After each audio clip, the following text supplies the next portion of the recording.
waxaad tahay saxaabiyad. Waxaa u baahan tahay inaad ogaato siduu ahaa nebigaaga Muxamed ah iyo qaabkuu la dhaqmi jiray asxaabtiisa. Waxaa laga yaabaa inay isweydiinayso inuu faragelin jiray arrimaha qoysaska marka ay talo weydiiyaan dadka, ama inuu dhihi jiray waxyaabaha khaaska ah ma dhex galo aniga. Jawaabta su'aashaasina ma kaaga dhigayo mid dheer. Nucmaan bin Bashiir ayaana kaa oontiri doono arrinkaas. Wuxuuna ku yidhi, hooyaday ayaa aabbahay weydiisay inuu hantidiisa qaar ka mid ah isiiyo aniga. Muddo sannad ah ayuu iska leexleexinayay arrinkaas. Ugu dambaynna wuu aqbalay. Hooyaday ayaa waxay ku tiri markaas, nebiga ayaa markhaati uga dhigaysaa waxa aad siinayso wiilkayga. Nucmaan ayaa wuxuu yidhi, anigiyo aabbe ayaa waxaa u tagnay nebiga, xilligaasna waan yaraa. Aabbahay ayaa nebiga sallallahu calayhi wasallam ku yidhi, wiilkan hooyadiis ayaa waxay iga dalbatay inaan markhaati kaaga dhigo waxa aan siinayo wiilkan. Nebiga sallallahu calayhi wasallam ayaa wuxuu yidhi markaas, Bashiirow, ilmo aan midkaan ahayn ma leedahay? Wuxuu yidhi haa. Nebiga sallallahu calayhi wasallam ayaa wuxuu yidhi, markhaati ma noqonayo haddaba, waayo dembi markhaati kama noqdo. Saxaabiyadda, qofka bani aadamka ah wax walba wuu xakamayn karaa marka laga reebo qalbigiisa. Hooyadana carruurteeda hal mid inay ka jeclaato kama dhigno kuwa kale inay necab tahay. Qofka inuu jeclaado mid ka mid ah carruurtiisa ama uu xaggiisa u bato, kaas waa dareen qofka ugu abuuran si dabiici ah oo uusan xakamayn karin. Rabbiga naxariista badanna inooma qabanayo wixii khuseeyo qalbiga ee xagga dareenka ah, balse wuxuu inoo qabanayaa haddii aan cadaalad darro ka samayno dhaqankeenna iyo waxbixinteenna. Waxaa laga yaabaa inaadan si isku mid ah u jeclaan karin carruurtaada. Qofna gacanta looma gelin hoggaanka qalbigiisa, balse waxaa awooddaa si isku mid ah inaad ula dhaqanto. Waxaa kaloo awooddaa inaad si cadaalad ah wax u wada siiso. Cadaaladduna wax xiriir ah lama lahan jacaylka. Cadaaladdu waa mabda' ka sarreeyo dareen walba. Rabbina wuxuu ina amray inaan ku dhaqanno cadaaladda. Cumar bin Khadaab radiyallahu canhu, walaalkiis Zayd ayaa islaamnimada wuxuu ugu horreeyey sanooyin fara badan. Zayd wuxuu Cumar ka weynaa 10 sano. Wuxuu ula dhaqmi jiray sida aabba naxariis badan oo kale, ee ulama uusan dhaqmi jirin sida walaalka weyn oo kale.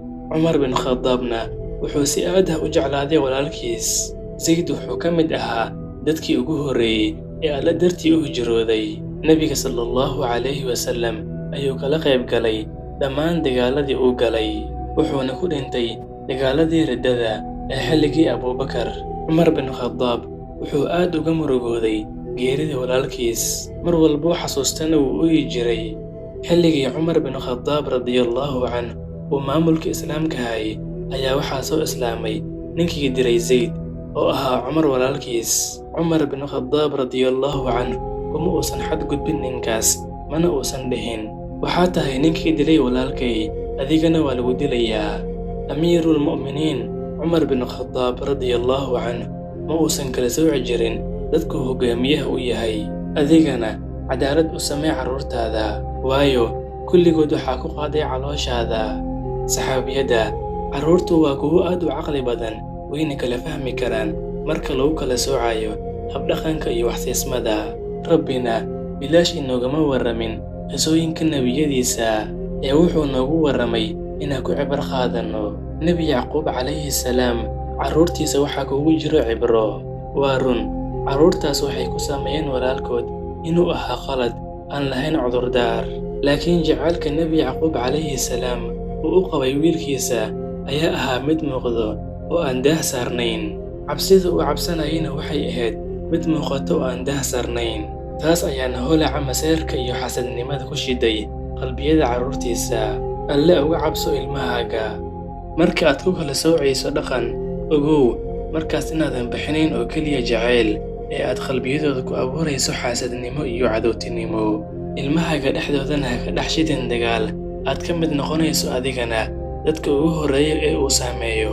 Saxaabiyadda, waxaa laga yaabaa ninkaaga inuu leeyahay dumar kale iyo carruur kale. Ma jirto cid ku dhahayso naagta lagula qabo ilmaheeda u jeclaaw sida ilmahaaga oo kale. Qofka caqliga badanna kuma dhahayo sidaas oo kale, laakiin ninkaaga inaad ka dalbato inuu ilmahaaga si gooni ah wax u siiyo wax uusan siinin naagta kale ilmaheeda.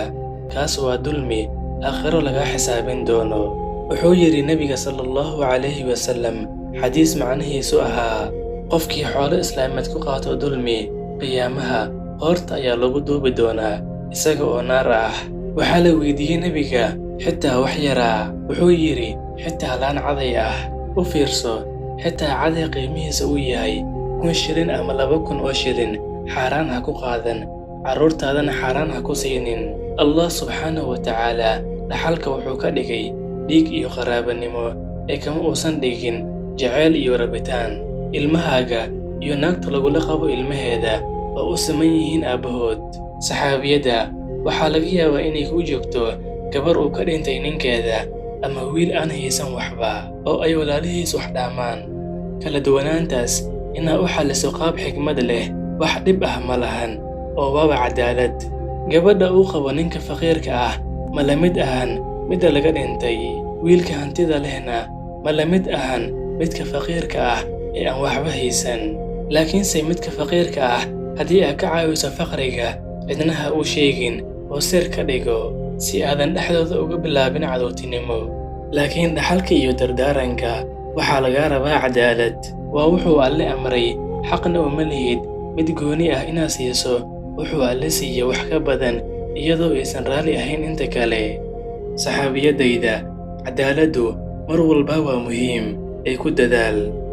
saxaabiyadayda, cadaaladdu mar walba waa muhiim ee ku dadaal.